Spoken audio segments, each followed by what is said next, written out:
Yeah, I see it. I'm enjoying coming to you with just thoughts and ideas and things that I find valuable and important in life. And to get us started, I certainly recognize that I'm coming with my own bias, my own flavor. I think my missionary bias will show up in particular today, but I definitely come to things with a bias of being a farm kid growing up.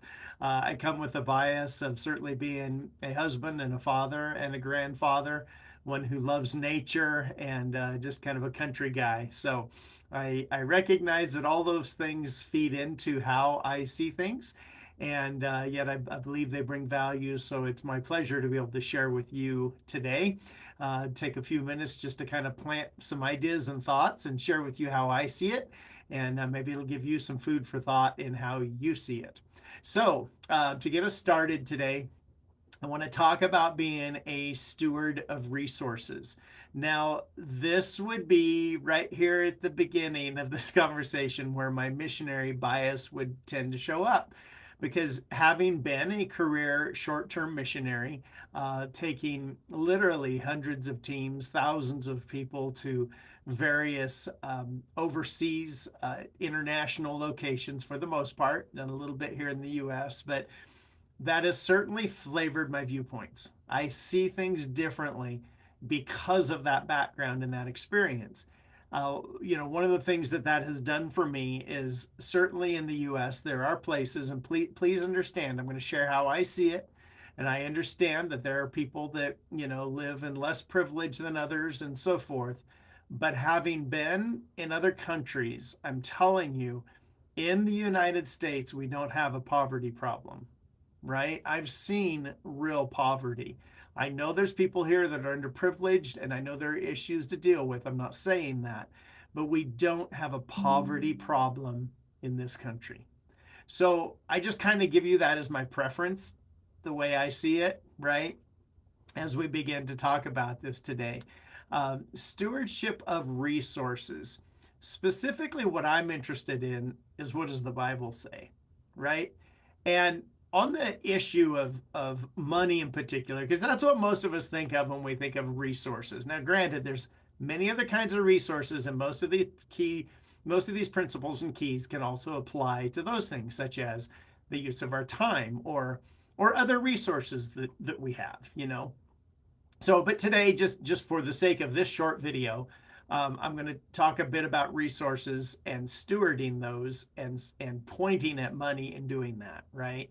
So handling money and thinking about money in a godly way is really much more than a tithe check, right? I mean, we've kind of been taught that's what it is in a lot of ways, but that's not really what it's about. The Bible tells us that we are stewards of God's resources. Now, that's where I would again reinforce that that's not just money. That's all the other resources in our lives, our roles as leaders, and how we use our time, and just so many things. But we, by definition, are not the owners. To be a steward, you're not the owner. You're simply there managing it. You're simply there being a caretaker.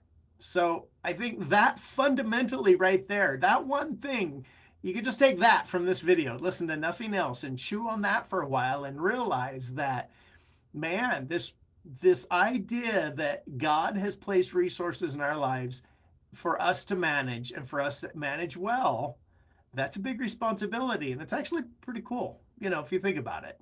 And come on, we've all done good jobs managing things, and we've done bad jobs. So it's not about condemnation today, but it is thinking about what it is that God's given us, right? The parable of the talents comes up, and I'm specifically going to be in Matthew 25, verses 19 through 21 today as we share here for a minute. But the parable of the talents is fascinating, because as Jesus tells this story, let me just read it here. It says, now after a long time, the master, sorry, I'm going to lean over here. I can't see my notes quite. There you go. I'm going to just adjust my camera a little bit. Now, after a long time, the master of those slaves came, and I'm starting in the story here, right? I'm trusting that you can go back and read it and maybe catch up if you're not familiar with it. But the master of those slaves came and settled accounts with them. The one who said he had received the 5 talents came up and brought 5 more talents, saying, Master, you entrusted 5 talents to me. See, I have gained 5 more talents. His master said to him, Well done, good and faithful slave. You were faithful with a few things. I will put you in charge of many things. Enter into the joy of your master. Now, for the sake of this video, I can't get into it, but he said the same thing to the one that was given or 10 talents, sorry. And then the one that was given 1 talent, man, he buried it, right? And he was chastised for that. We're asked to be stewards, not to hoard it, not to hide it. We're asked to be stewards. And this in this parable here, man, there's so much we could unpack. And I do, in my teaching here and there, but for today, just realizing that God's given us talents, he's given us resources, he's given us things to utilize for his purposes, and he's equipped us to do so. And that's a pretty cool thing. It's also a big responsibility. I really believe that, God is the owner. And as you gain perspective on that, and you realize that handling resources really is not about the 10% tithe. We've kind of been taught that. We've kind of been taught that it's really about the 10% tithe, but it's not. It's about all of it. That's a big deal. To me, that's a game changer right there. If you just begin to realize, I am a steward. I have been given the opportunity, the privilege by God to manage his resources of all kinds, even your gifts and your talents. Wow, so much there. So anyway, I just think that's really, really good stuff. And I hope that you can take some time to chew on it, because this is how I see it. I see it that we are stewards. We are managers of God's resources 100%. And I think, the more we'll handle money God's way, the less difficult things will become. Handling resources the way he wants, man, budgeting, compromising, because that's required in financial world, saving, giving, sacrificing, making wiser decisions with your money. All of this will become clearer and easier.